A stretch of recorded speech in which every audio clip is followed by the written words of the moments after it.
მშვიდობისა. ეს საქართველოს პირველი არხია, თქვენ უყურებთ გადაცემას პირადი ექიმი მარი მალაზონია ჟესტურ ენაზე თარგმანით. თქვენ გახსოვთ როგორ ვასრულებ მე ყოველდღე გადაცემას. აუცილებლად გისურვებთ ხოლმე ჩვენი საუბრის დასასრულს, ჯანმრთელობას და დღეგრძელობას. დიახ, ჩვენი გადაცემა, რომელიც ადამიანის შესახებ საუბარს ეძღვნება. ჩვენი გადაცემა, რომელიც ადამიანის სიცოცხლეზე საუბრობს, სრულიად ლოგიკურია დასრულდა სიტყვებით ჯანმრთელობა და დღეგრძელობა. და ასეთ შემთხვევაში ის რაც ყოველდღიური ჩვენი საუბრის ნაწილია ცხოვრების წესი, არის ინსტრუმენტი. დიახ, ცხოვრების წესის ფაქტორები გვეხმარება სხვადასხვა ამოცანის მიღწევაში. რა არის ცხოვრების წესი? ჩვენ ხშირად საუბრობთ ხოლმე ზოგადად მის შესახებ და ცალ-ცალკე ფაქტორების გათვალისწინებით. ყველაფერი ის, რაც ყოველდღიურად არის ჩვენს გადაცემაში.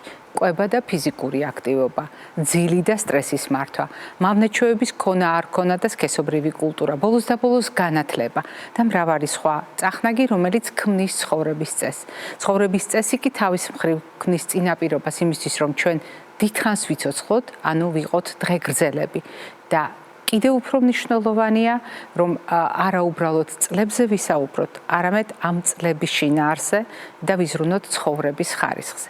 ეს ხდება ჩვენი ცხოვრების ყველა ეტაპზე.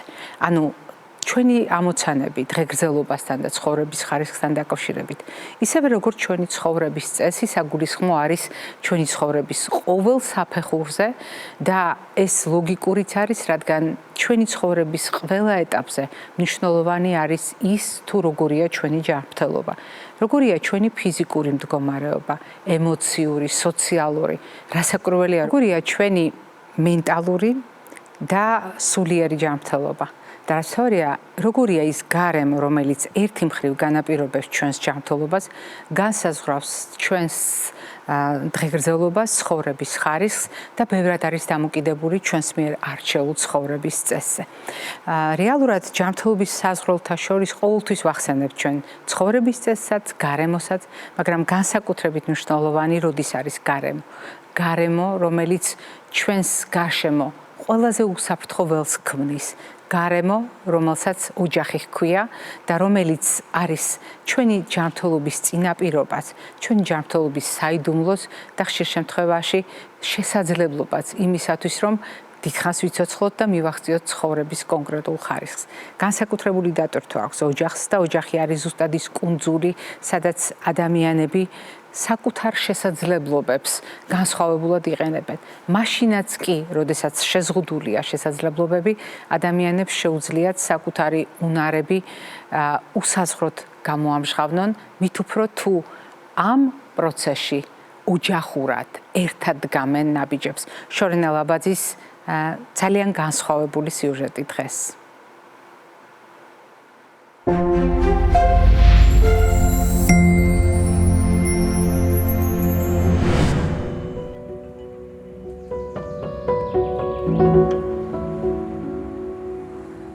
მე ვარ თამარ ლურსმანაშვილი, ეს შემემთხვა 14 წლის ასაკში, ჩამოვარდი ხიდან, ხერხემალი დამიზიან და მალები ზურგის ტვინი მაქვს მიკეცილი, ასე ვთქვათ.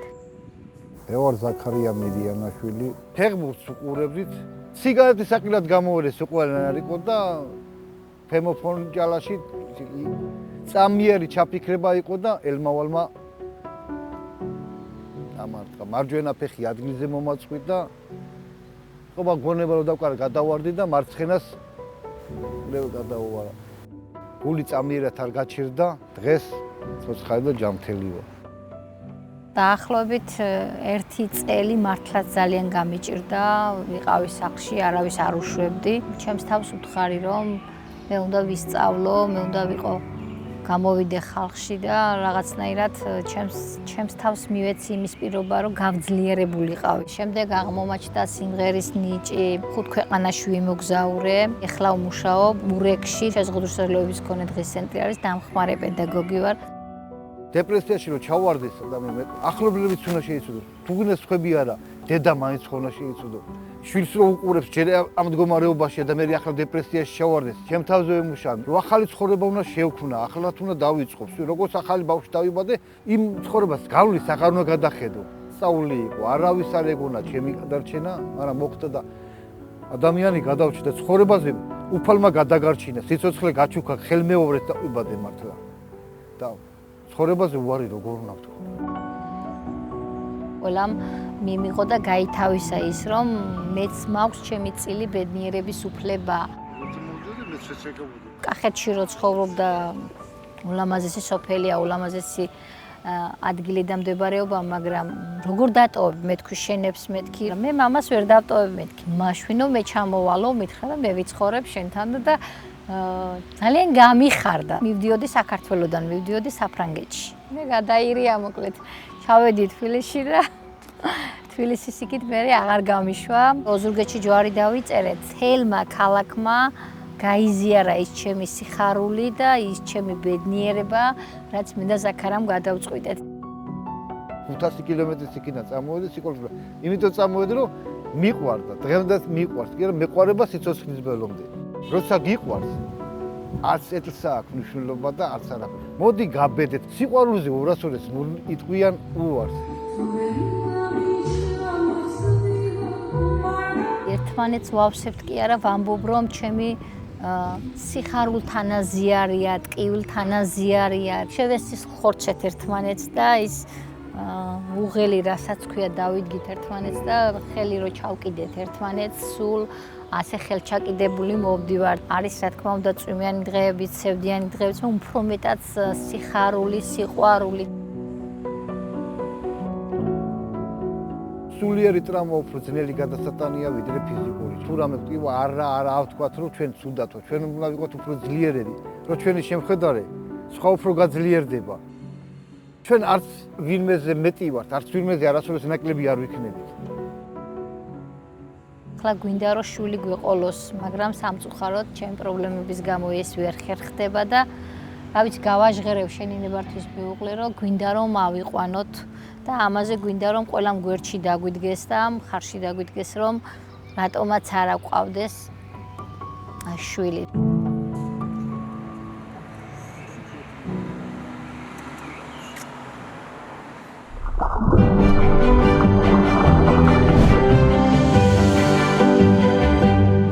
ამ ისტორიის გმირ თამარს თქვენ იცნობთ ქრისტიშანავას მიერ მომზადებული სიუჟეტიდან და ეს ისტორია გრძელდება თქვენ დღევანდელმა სიუჟეტმა ვფიქრობ ამაში დაგარწმუნდათ. თუმცა ჩვენც ვაგრძელებთ ისტორიას, რომელიც ივნისში დავიწყეთ და რომელიც კონკრეტული პრობლემების შესახებ ცნობადობის ამახლებას ემსახურება. ჩვენ ამას რან დაკავშირებით არაერთხელ გვისაუბრია, რამდენად მნიშვნელოვანია კალენდარში მონიშნული ესა თუ ის თარიღი, გამოვიყენოთ საბაბად იმისთვის, რომ საზოგადოებაში ცოდნა საკითხების მიმართ გაიზარდოს. დიახ, მამაკაცის ჯანმრთელობა ზუსტად ის თემაა, რომელზედაც ჩვენ დავიწყეთ ივნისის თვეში საუბარი, რადგან მთლიანად თვე ეძღვნება მამაკაცის ჯანმრთელობას და დღეს ლოგიკურად ვასრულებთ ამ თემას. ვასრულებთ მამაკაცის ჯანმრთელობასთან დაკავშირებული საკითხებით და იმის მინიშნებით, რომ რა თქმა უნდა, მამაკაცის ჯანმრთელობა კრებითი სიტყვათა შეთანხმებაა, მაგრამ ძალიან ბევრ პრობლემას გულისხმობს, რომელიც არა მხოლოდ მამაკაცის ჯანმრთელობისათვის, არამედ ქალის ჯანმრთელობისათვის და ზოგადად საზოგადოების ჯანმრთელობისათვის არის უკიდურესად მნიშვნელოვანი საკითხი.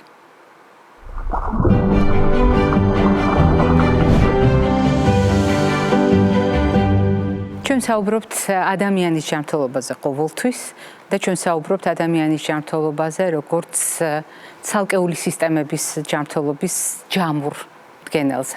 დიახ, რასაკვირველია, ჩვენ ვიცით, რომ ორგანიზმში იზოლირებული პრობლემები არ არსებობს, თუმცა ისიც ძალიან კარგად ვიცით, რომ მთლიანი ჯანმრთელობა ცალკეული სისტემების ჯანმრთელობის გარეშე წარმოუდგენელია. მამაკაცის ჯანმრთელობასთან დაკავშირებით ჩვენ შევთანხმდით, რომ ბევრი ფაქტორი უნდა გავითვალისწინოთ და მე უკვე გითხარით იმის შესახებ, რომ დღეს ერთგვარად ვაჯამებთ მამაკაცის ჯანმრთელობის იმ თვეს, რომელიც ჩვენს გადაცემაში გამოვაცხადეთ. და ლოგიკურია, რომ იმ ორგანოზე ვისაუბროთ, რომელსაც მამაკაცის გულად მიიჩნევენ. რასაკვირველია, ვისაუბრებთ ინოვაციების ჭრილში, იმიტომ რომ ეს არის ჩვენი გადაცემის ტრადიცია და რამდენად მასშტაბურია ეს ინოვაცია და რამდენად საამაყოა ჩვენთვის, ქართველებისათვის ის, რაც დღევანდელ ჩვენს თემას თემას უკავშირდება, უკვე საუბრის განმავლობაში შეიტყობთ. მანამდე კი წარმოგიდგენთ დღევანდელი ჩვენი გადაცემის სტუმრებს, ჩემს კოლეგებს, რადიოლოგი პროფესორი ბატონი ანდრო ძნელაძე და უროლოგი მედიცინის დოქტორი ბატონი ალექსანდრე ბოჭორიშვილი არიან ჩემი სტუმრები. დილამშვიდობისა ბატონებო. მოგესალმებით. მიხარია თქვენი სტუმრობა და მიხარია რომ გვაქვს შესაძლებლობა ლოგიკურად დავასრულოთ მამაკაცის ჯანმრთელობის თვე, რომელიც ჩვენს გადაცემაში სხვადასხვა თემებს უკავშირდებოდა და ბატონ გოგი ბოჭორიშვილთან ერთად დავიწყეთ ეს საუბრები. როდესაც ჩვენ საუბრობთ მამაკაცის გულზე, წინამდებარე ჯირკვალზე, ანუ პროსტატას. ეს ხატოვანი სიტყვათა შეთანხმება აღარავის უკურს, იმიტომ რომ ძალიან დიდი ხანია წლების მანძილზე დამკვიდრებულია მედიცინაშიც და ფართო საზოგადოებაშიც.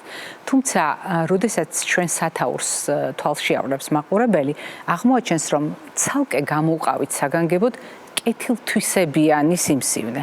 ეს იმას ნიშნავს, რომ საზოგადოებას აუცილებლად უნდა განვმარტოთ, რატომ დაგჭირდა ამის ცალკე გამოყოფა, რატომ არის ერთმანეთისაგან გასამიჯნი კეთილთვისებიანი და ავთვისებიანი პროცესები და არის თუ არა ამ ხრივ საგულისხმო საზოგადოების წარმოდგენა პროსტატის კიბოსა და კეთილთვისებიან გადიდებაზე იყოს მაქსიმალურად შევსებული ცოდნით. კი ბატონო, დიდი მადლობა. ბატონო მარი, ესე იგი პროსტატის ჯირკვლისთან სწორედ აღნიშნეთ, სიტყვაც მიუთითებს, ანუ ავთვისებიანი სიმსივნე, როდესაც პროსტატის ჯირკვლში პროსტატის უჯრედები იწყებენ სხვანაირად გამრავლებას და მათ აქვთ ავი გამოსავალი და კეთილთვისებიანი ჰიპერპლაზია ნიშნავს პროსტატის ზომაში მატებას, ქსოვილის მატებას და ეს არ არის არანაირად ავთვისებიან მდგომარეობასთან დაკავშირებული. აი ზუსტად სიტყვები მიუთითებს. თუმცა საგულისხმოა ხო ჯანმრთელობის თვალსაზრისით გასათვალისწინებელი. ორივე განსხვავდება თავისი ჩივილებით პაციენტისათვის და ძირითადად ავთვისებიანი სიმსივნე შეიძლება უსიმპტომოსაც მიმდინარეობდეს, ხოლო კეთილთვისებიანი გადიდება, კეთილთვისებიანი ჰიპერპლაზია დაკავშირებული იყოს რიგ ცვლილებებთან, ჩივილებთან, რომელიც აღენიშნებათ პაციენტებს. ყველაზე ხშირად რა არის ისეთი ჩივილი, რომელიც ადამიანს ამ შემთხვევაში მამაკაც ექიმთან მიიყვანს იმისათვის, რომ მერე უკვე ვიმსჯელოთ ეს კეთილთვისებიანია თუ ავთვისებიანია? ეს არის ძირითადად ჩივილები დაკავშირებული მოშარდვის აქტის გაძნელებასთან, მოშარდვის იმპერატიულ სურვილთან, გახშირებულ სურვილთან, მოშარდვის ხამე ხშირად მოსაშარდად ადგომასთან, შარდის ბუშტის დაუცლელობის შეგრძნებასთან. ბევრი ამას ქვია ქვემო საშარდე ტრაქტის სიმპტომატიკას ვეძახით ჩვენ უროლოგები, რომელიც გამოხატავს აი ამ ჩივილების ერთობლიობას. და ეს არის ზუსტად ის, რაც ადამიანს აიძულებს. რის გამოც უკვე პაციენტი მიმართავს ექიმ სპეციალისტს. ძირითადად რომელ ასაკობრივ ჯგუფს ეხება? პროსტატის კეთილთვისებიანი ჰიპერპლაზია გადიდება იწყება 40 წელს ზემოთ მამაკაცებში, დაახლოებით ეს არის 10-დან 20%-ს აღენიშნება 40-დან 50-მდე და ასაკის მატებასთან ერთად პროცენტული მაჩვენებელი იზრდება. 80 წლის მამაკაცების თითქმის 80%-ს აღენიშნება პროსტატის გადიდება. როგორც ბატონმა სანდრომ აღნიშნა, საკმაოდ ხშირი პრობლემაა ეს მამაკაცებში და კონკრეტული ჩივილით ადამიანი მიდის ექიმთან. თუმცა იმისათვის, რომ პრობლემა დავინახოთ, მედიცინას სხვადასხვა სამარჯვები აქვს და ამისთვის არსებობს დიაგნოსტიკური მეთოდები. როგორ ხდება ამისი შეფასება და რა საფეხურები უნდა გავიაროთ იმისათვის, რომ მაქსიმალურად ბევრი ინფორმაცია მივიღოთ და საბოლოოდ მივიდეთ დიაგნოზთან. ბანალურად საიდან იწყება? პაციენტების უმეტესობა პირველი მიმართავს ულტრაბგერით სპეციალისტებს და იკეთებს პროსტატის ეხოსკოპიას. ესეთი სტერეოტიპი არსებობს, ეს სულაც არ არის ცუდი და რატომაც არ შეიძლება ასე დავიწყოთ, თუმცა ძალიან მნიშვნელოვანი ანამნეზის შეკრება, ანუ ის ჩივილები, რაც პაციენტს აქვს, როგორც ბატონო ალექსანდრემ ბრძანა, ეს ჩივილები ძალიან მნიშვნელოვანია და ძალიან ზუსტად აღწერს პროცესს ხოლმე. პროსტატის ეხოსკოპია კეთდება როგორც ჩვეულებრივი მიდგომის, ისე ორი ნაწლავიდან, ის რაღაც ტექნიკური მახასიათებლებია და ამით ჩვენ ვცდილობთ გავარკვიოთ ერთმანეთისგან კეთილთვისებიანი გადიდება კიბოსგან გავარჩიოთ. აუცილებლად ეკოსკოპიურად ეს უკვე შესაძლებელია? გარკვეულწილად შესაძლებელია, თუმცა ეს შესაძლებელია მხოლოდ ტრანსრექტალური, ეგრეთ წოდებული ტრანსრექტალური ეხოსკოპიით, სწორი ნაწლავიდან ეხოსკოპიით. ასევე ეძახით ტრანსრექტალურს. შემდეგი ეტაპი, რა თქმა უნდა, არის ისეთი გამოკვლევის მეთოდი, როგორც არის ლაბორატორიული გამოკვლევის მეთოდი, როგორც არის პროსტატოს სპეციფიური ანტიგენის შეფასებას შრატში და ეს ყველა მამაკაცმა იცის. ფიქრობის ადამიანები დადიან და ხშირად რუტინულად იმოწმებენ, სკრინინგულად იმოწმებენ, იკეთებენ ანალიზს. ასევე ძალიან მნიშვნელოვანია ფუნქციური შეფასება. ანუ როდესაც ადამიანი ამბობს და მას აქვს მოშარების პრობლემა, ეს ხშირად ეს ასოცირებული არის მის სუბიექტურ შეგრძნებებთან და სულაც არ იყოს ასე. ამ პირიქით გვინახავს ადამიანები, მამაკაცები, რომლებიც ამბობენ, რომ ძალიან კარგად არიან და არაფერი აწუხებთ და გაუკეთებთ გამოკვლევებს და ძალიან ცუდად არიან სინამდვილეში. ამიტომ უდიდესი მნიშვნელობა აქვს ამ ფუნქციურ შეფასებას.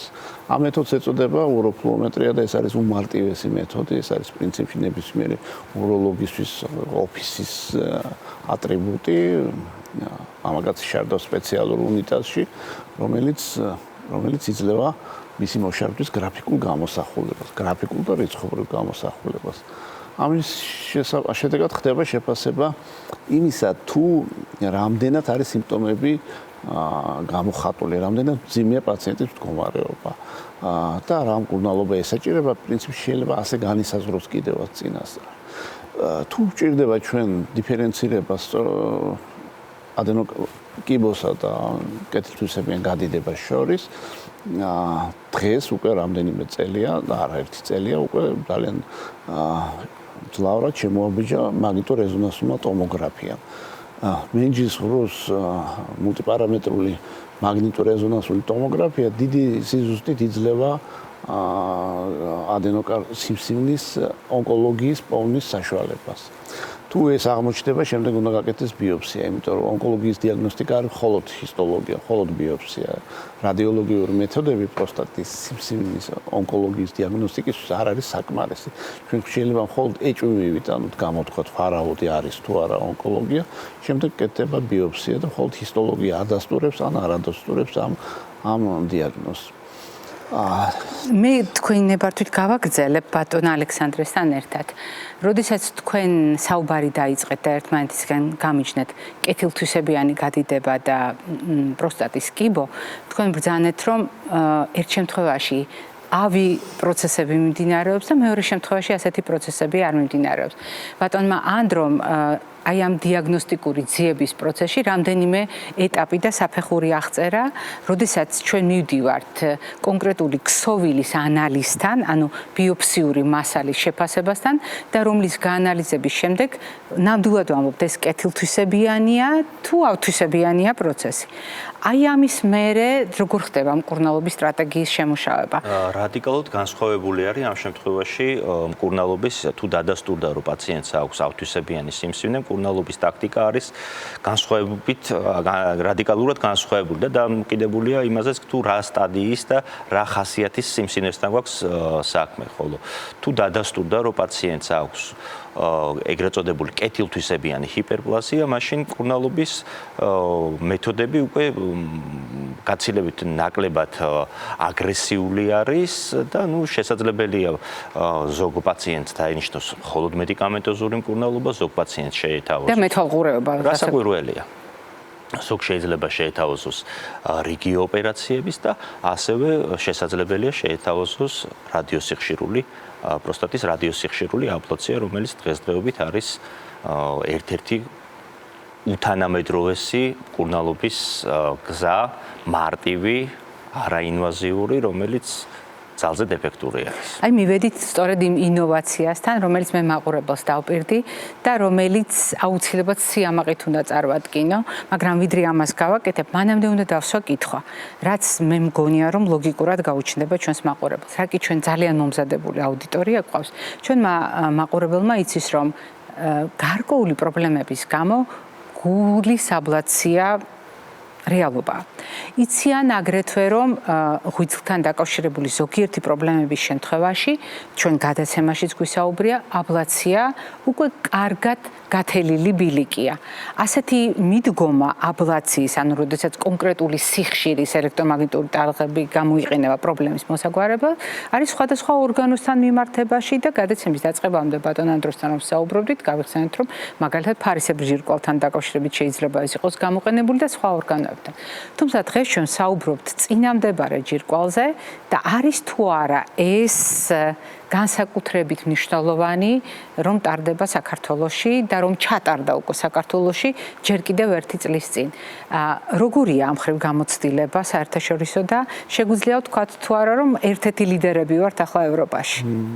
ნამდვილად ეს შეგვიძლია ვთქვათ, საერთოდ აბლაციები დაიწყო უკვე 3 ათეული წელია, სხვადასხვა სახის, როგორც ვთქვით, სოფლიოში, ცხადია. ვენების ვარიკოზული გაგანიერების აბლაციის შესახებ ყველას სმენია. ფარისებრი ჯირკვლის აბლაცია სამწუხაროდ ჩვენ ქვეყანაში დიდად განვითარებული არ არის. თუმცა ის ბევრ ქვეყნებში ძალიან პოპულარულია, მაგალითად კორეაში, სამხრეთ კორეაში. ამას სტატისტიკას ვავლევდი თვალს და 2001 წელს გაკეთდა პირველი აბლაცია ფარისებრი ჯირკვლის კეთილთვისებიანი წარმონაქმნის კორეაში. 2025 წელს გაკეთდა 20,000 აბლაცია. ერთ წელიწადში მხოლოდ. ანუ როგორი პოპულარული გახდა. და ბევრ ორგანოზე შეიძლება სადაც არის წარმონაქმნი, კეთილთვისებიანი, ზოგიერთ შემთხვევაში ავთვისებიანი, იქ შეიძლება რაღაც ენერგიით ვიმოქმედოთ და გავანადგუროთ ეს წარმონაქმნი ისე რომ არ გავჭრათ პაციენტი. პროსტატის შემთხვევაში ეს უკვე მიღწეულია საქართველოში. კი, პროსტატა იყო რაღაცნაირად გამონაკლისი ამ შემთხვევაში, იმიტომ რომ არავინ კიდევდა ამას ხელს. ალბათ ეს იმით აიხსნება, რომ პროსტატას მიდგომა რთულია.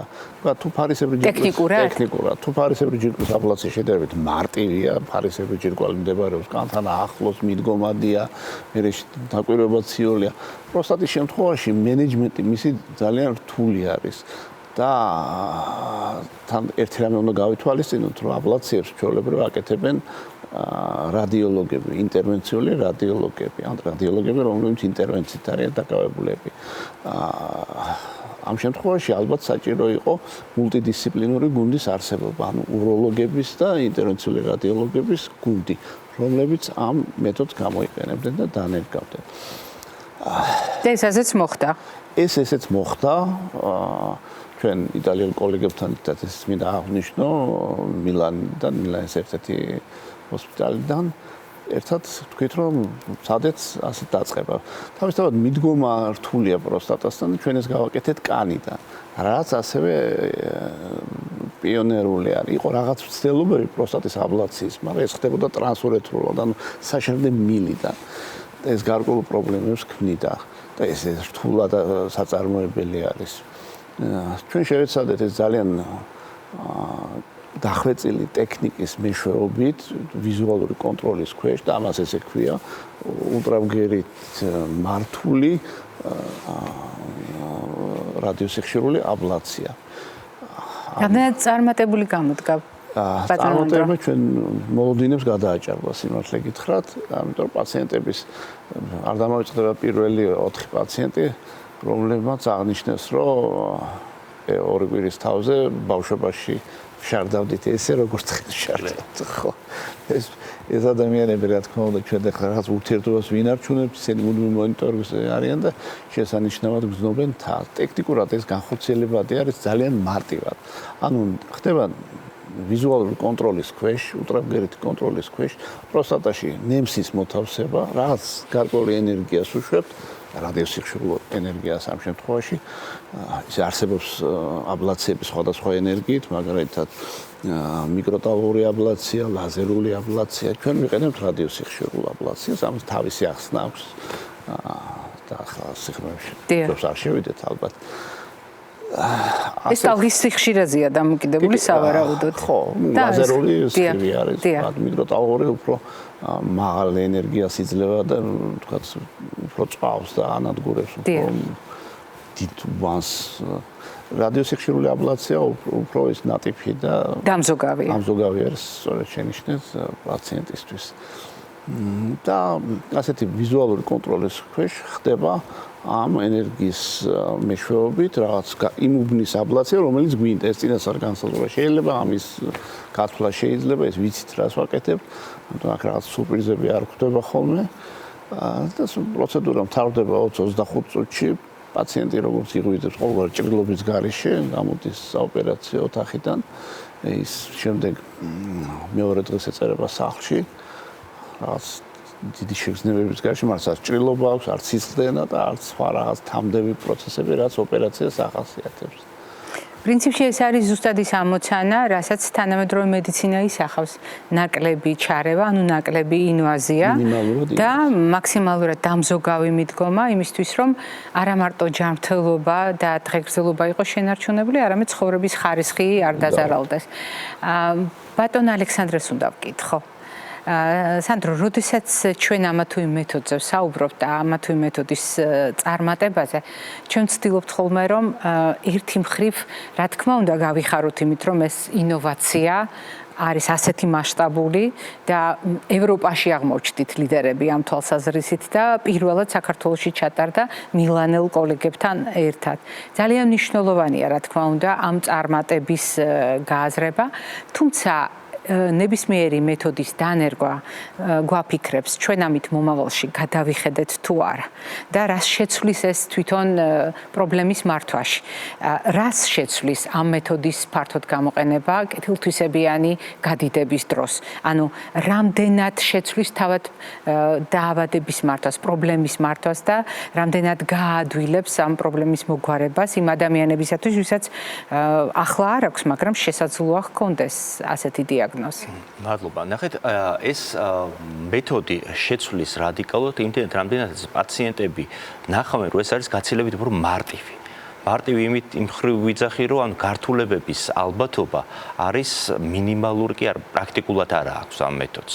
ის არის ხანმოკლე, არ არის არანაირი სისხლკარგვა და ბევრი პაციენტი ხანდახან იტანჯება მიუხედავად იმისა, რომ ის არის მედიკამენტოზო მკურნალობაზე, რომელიც ნაკლებად ეფექტურია არის ან არაეფექტური არის საერთოდ, მაგრამ ის ფეხს ითრევს იმისგან, რომ გაიკეთოს დიდი ოპერაცია, იმიტომ რომ მას გაუგია, რომ ამ ოპერაციას აქვს რაღაცა თავისი გვერდითი მოვლენები ან შეიძლება პაციენტის ზოგადი მდგომარეობა არ იძლეოდეს საშუალებას მასშტაბური დიდი ოპერაციის წარმოებისა. დიახ, ასაკთან ერთად ეს აგულისხმობა, იმიტომ რომ მასთან ერთად არსებული თანუხლები პრობლემა შეიძლება იმდენად ბევრი ქონდეს ადამიანს სხვა სისტემების მხრივ, რომ ეს ნამდვილად გასათვალისწინებელი აღმოჩნდა. ამიტომაც აი როცა სასწორზე დგას უკვე რაღაცა ინტერვენციული მკურნალობის სკენ გადახრა, ხო? ეს მეთოდი შეიძლება პაციენტებისათვის ისეთი იყოს კომფორტული, იმდენად რამდენადაც გართულებების ალბათობა პრაქტიკულად არ არის და რაც ძალიან მნიშვნელოვანი არის, პროსტატის ჰიპერპლაზია იწყება, როგორც გითხარით, 40 წლიდან ზევით და ახალგაზრდა მამაკაცებისათვის ძალზედ მნიშვნელოვანი არის ასევე სქესობრივი ფუნქცია. დიახ, მისი შენარჩუნება. რასაკვირველია, ხა 80 წლის მამაკაცთან თუ ეს ნაკლებად ნიშნულოვანი არის 50, 55, 60, 65 წლის მამაკაცზე ზაზლად ნიშნულოვანი არის. ამ კურნალობის შემთხვევაშიც პრაქტიკულად მას იგივენაერად აქვს ყველაფერი, როგორც ჰქონდა ოპერაცია, ამ პროცედურამდე, ოპერაციას ვერ დავარქ პროცედურამდე. დიახ. როდესაც ჩვენ რაღაც მეთოდზე ვსაუბრობთ ხოლმე, იმისთვის რომ საზოგადოება რა კი დღეს პირველად ვსაუბრობთ ამ მეთოდზე, იყოს მაქსიმალურად ინფორმირებული. რა თქმა უნდა, ერთ გადაცემაში ყველა საკითხი, რაც თქვენი პროფესიული ცოდნიდან და გამომცდილებიდან გამომდინარეობს, ვერ ჩაეტევა, მაგრამ არის რამდენიმე კითხვა, რომელიც მე ვფიქრობ, არ უნდა დარჩეს საზოგადოებას უპასუხოთ. თუ ჩვენ ვამბობთ, რომ თანამედროვე მედიცინა არჩევანს აკეთებს ნაკლებად ინვაზიური მეთოდების სასარგებლოდ, თუ ჩვენ ვამბობთ, რომ ამ შემთხვევაში ძალიან კარგად აღწერა ეს სანდრო, რამდენად მნიშვნელოვანია ცხოვრების ხარისხის შენარჩუნება ყველა წახნაგით, მათ შორის სხვა ამოცანების ჭრილში, რომელიც მაგალითად ახალგაზრდა მამაკაცს აქვს. არის კატეგორია, ვისთვისაც არ შეიძლება ამ მეთოდის გამოყენება, იმიტომ რომ ყველა მეთოდთან დაკავშირებით იბადება კითხვა, ეს არის უნივერსალური გადაწყვეტილება თუ არის რაღაც გასათვალისწინებელი, როგორც შემზღუდავი ფაქტორი? ძალიან საინტერესო კითხვაა, იმიტომ რომ ამას ბევრი ვიფიქრეთ ჩვენ და უცნაურია, მაგრამ ვერ ნახეთ ვერ ნახეთ ის, რის გამოც არ შეიძლება ეს გაკეთდეს. თუ კი პაციენტი შეიძლება თუნდაც 20-25 წუთიანი ნარკოზის ქვეშ ყავდეს და ის შეიძლება მოთავსდეს საოპერაციო მაგიდაზე, ოპერაციაში ეს პროცედურა შეიძლება ჩატარდეს. ერთ-ერთი შემთხვევა შეიძლება განვიხილოთ, თუ კი პაციენტს არ აქვს ორი ნაწლავი და ორი ნაწლავის რეზექცია, მაშინ რა თქმა უნდა რთული იქნება. იქაც შესაძლებელია, მაგრამ ბევრად უფრო რთული იქნება ამის წარმოება. დანარჩენი მე რაღაც ესეთი დამაბრკოლებელ ფაქტორებს ვერ ვხედავთ ჩვენ. არ მქონია ეგეთი შემთხვევა. მე ის კითხვა უნდა აუცილებლად დამესვა, იმიტომ რომ თუ ჩვენ ვლაპარაკობთ მეთოდზე, ჩვენ საუბრობთ მის ჩვენებაზეც, უკუჩვენებაზეც, როგორც ყოველთვის, თუმცა დღეს ჩვენ საუბრობთ მოვლენაზე, რომელიც სიმართლე გითხრათ, მე მიყვარს ხოლმე ასეთ თემებზე საუბარი, იქ სადაც შემიძლია სიამაყით თქვა ჩემი კოლეგების გამო, რომ ნამდვილად ვართ ლიდერები და რაღაც მნიშვნელოვანი და ძალიან მნიშვნელოვანი გავაკეთეთ საქართველოში პირველად და გავაკეთეთ პირველებმა ამ შემთხვევაში ევროპაში. ეს არის მართლა ძალიან მნიშვნელოვანი და მე მინდა მოგილოცოთ. ხომ არაფერია ისეთი, რაც მე არ გკითხეთ და მნიშვნელოვნად მიგაჩნიათ და უთხრათ საზოგადოებას. შეიძლება ითქვას, რომ ძალიან კარგი ოქტომბერში დაგეგმილია კონფერენცია ინტერვენციული რადიოლოგების კონგრესი და ამ დროს ჩამოვა ჩვენი იტალიელი კოლეგა და გავაკეთებთ რამდენიმე ოპერაციას ერთად და ამას დაესწრება რამდენიმე უროლოგი უნგრეთიდან და სამხრეთ კორეიდან. ანუ გამოცდილების გასაზიარებლად. სპეციალურად ჩამოდიან სანახავთ როგორ ვაკეთებთ ამ ეს კიდევ უფრო მეტი დამატებითი საბაბია ჩემთვის სიამაყისთვის და მე ვფიქრობ ნებისმიერი ასეთი წარმატება იმსახურებს იმას, რომ პირდაპირ ეთერში სატელევიზიო ეთერში მოგილოცოთ და გისურვოთ წარმატებები თქვენს პაციენტებს, უპირველეს ყოვლისა იმ პაციენტებს, რომელთაც ეს მეთოდი ძალიან დაეხმარება ჯანმრთელობის შენარჩუნებაში, დღეგრძელობაში და ცხოვრების ხარისხის გაუმჯობესებაში. მაყურებელს შევახსენებ, დღევანდელი ჩვენი გადაცემის სტუმრები ბრძანდებოდნენ რადიოლოგი პროფესორი ბატონი ანდრო ძნელაძე და უროლოგი მედიცინის დოქტორი ბატონი ალექსანდრე ბოჭორიშვილი. მე არ გემშვიდობებით, წინ კვებითი შუქნიშანი გოლოდება.